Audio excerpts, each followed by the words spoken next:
Stress management کے لیے تو قرآن ترجمے سے پڑھیں. اکثر انگزائٹی کے پیشنٹ میرے پاس آتے ہیں تو کہتے ہیں مجھے ڈر لگنے لگا ہے, مجھے موت سے ڈر لگ رہا ہے. تو میں ان کو کہتا ہوں کہ قرآن پاک کی آیت ہے جس کا ترجمہ ہے کہ یہ وہ کتاب ہے جس میں کوئی شک نہیں اور اس میں ڈرنے والوں کے لیے ہدایت ہے. تو اب انگزائٹی نے ڈرا دی ہے, اب ڈرانے کو ڈائریکشن دینی ہے. چھوٹے خوف کو بڑا خوف ختم کرتا ہے, اور سب سے بڑا خوف کیا ہے کہ اللہ ناراض نہ ہو جائے.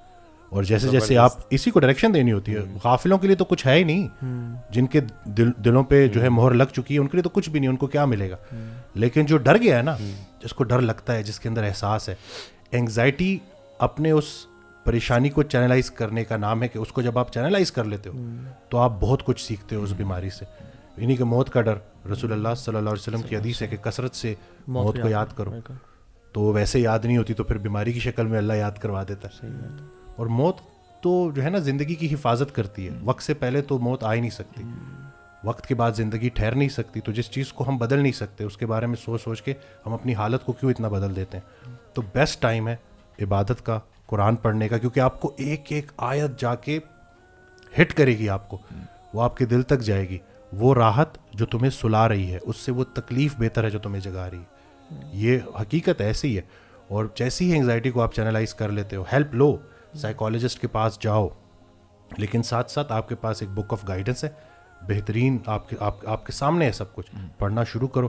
اور یہ وہ کتاب ہے جس میں آپ کا ذکر ہے. اچھا, ویسے ہی جب بندہ بیمار ہو جاتا ہے نا تو اللہ کے قریب ہو جاتا ہے. یعنی جو بندہ پریشان ہوتا ہے اور مصیبت میں ہوتا ہے, بیماری میں ہوتا ہے, تو اللہ تب یاد آتے ہیں. اور میں سمجھتا ہوں کہ دیکھیں اس میں بھی اس پارٹ آف دا وزڈم کہ اللہ تعالیٰ نا بندے سے محبت اتنی کرتے ہیں کہ بندہ ویسے ہی جب سیدھے راستے پہ نہیں آ رہا ہوتا تو ہی افلکٹس دیٹ پرسن ود ڈیزیز اور سکنس, اور یہ وہ ساری چیزیں آ جاتی ہیں واپس لانے کے لیے. وَلَنُذِيقَنَّهُم مِنَ الْعَذَابِ الْأَدْنَىٰ دون العذاب الأكبر لعلهم يرجعون. ہی وجہ لعلهم يرجعون جو ہے نا اصل مقصد یہ. اور یہ جو ایون موت کا خوف ہے نا, اگر تو یہ انسان کو لیزی اور پیرالائز اور لیتھارجک کر رہا ہے تو پھر یہ نیگیٹو اس میں جا رہا ہے. لیکن اگر یہ آپ کو انرجی دے اور موٹیویٹ کرے ٹو ورک فار دا ہیئر آفٹر, تو یہ کتنی خوبصورت بات ہے. تو آئی تھنک موت کا خوف بالکل انسان کو بٹھا نہ دے کہ مجھے تو موت سے ڈر لگتا ہے اور سارا. Rather this emotion should activate you to work harder and harder for your آخرہ انشاءاللہ, اور یہ بڑی پازیٹیو انرجی میں کنورٹ کر سکتے ہیں. موت کے اوپر نا حضرت نے ایک چیز لکھی کہ پیر, پیغمبر, ولی, درویش, مردان خدا موت کی وادی سے گزرے ہیں بتسلیم و رضا. موت کیا ہے حق سے بندے کو ملانے کا سبب, موت سے ڈرتے نہیں جو جاگتے ہیں نیم شب. روز اول سے رہا یہ زندگی کا سلسلہ, موت کیا ہے زندگی کا آخری ایک مرحلہ. لکھنے والے نے لکھا ہستی کی قسمت میں زوال, ہاں مگر باقی رہے گی ذات رب ذوالجلال. تو اللہ کے علاوہ سب, تو یہ تو ہمیں تو یہ چیز پہلے ہی بتا دی گئی ہے. کلو من علیہ فان ہو یبقى وجہ ربک ذو الجلال والاکرام.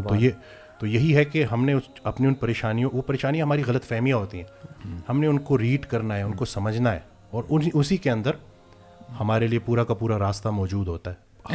حال کو نہیں دیکھنا, خیال کو دیکھنا ہے, اللہ کی رحمت سے پور امید رہنا, وہ راستے بنا دیتا ہے. اچھا, اسی میں یہ بتائیں, ایک کنفیوژن مجھے بھی کبھی بھی ہوتی ہے کہ اللہ کے صلی اللہ علیہ وسلم نا 3 مہینے تک اسودان, پانی اور کھجور پہ گزارا کرتے تھے. لیکن جب ہم پڑھتے ہیں کہ ڈیٹ ہے اس میں شوگر کافی زیادہ ہوتی ہے, تو اگر آپ روزانہ شوگر یعنی ڈیٹس لے رہے ہو اور وہ چیز, تو how do you balance between the two, اور کیسے آپ دیکھیں وہ جو ایک پرانا وقت جو تھا نا اس میں تو بہت زیادہ مشکلات تھی.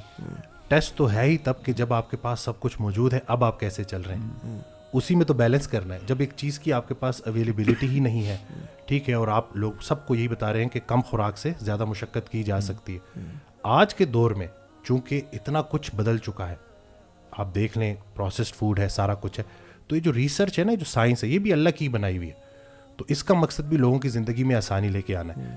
اگر تو ہم اسی پیٹرن پہ چلیں اور ہم کم کھائیں اور ایکسرسائز زیادہ کریں تو ہمیں زیادہ کوئی ڈائٹ کی اور ان ڈائٹ پلانس کی ضرورت نہیں ہے.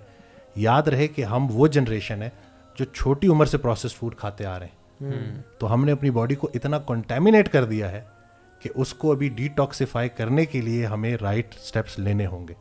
پرانے وقتوں میں آپ دیکھیں نا کہ کوئی اس طرح کی مطلب پروسیس فوڈ نہیں تھا, کچھ بھی نہیں تھا, بلکہ کھانے کو ہی بہت کم تھا. تو بالکل, بلکہ ابھی تو یہ میں ایک اور اسٹڈی دیکھ رہا تھا کہ جب ابھی بچہ پیٹ میں ہے اور ماں غلط چیزیں کھا رہی ہے تو وہ سارا کا سارا بچے تک جا رہا ہے. تو یہ نہیں کہ وہ مسکین بیچارہ معصوم جو ابھی تک دنیا میں آیا ہی نہیں ہے, وہ پہلے ہی اس کے خون میں جو ہے ہائپر انسولینیمیا, انسولین لیول زیادہ ہیں, تو وہ کھا کے سونا یہ زہر ہے.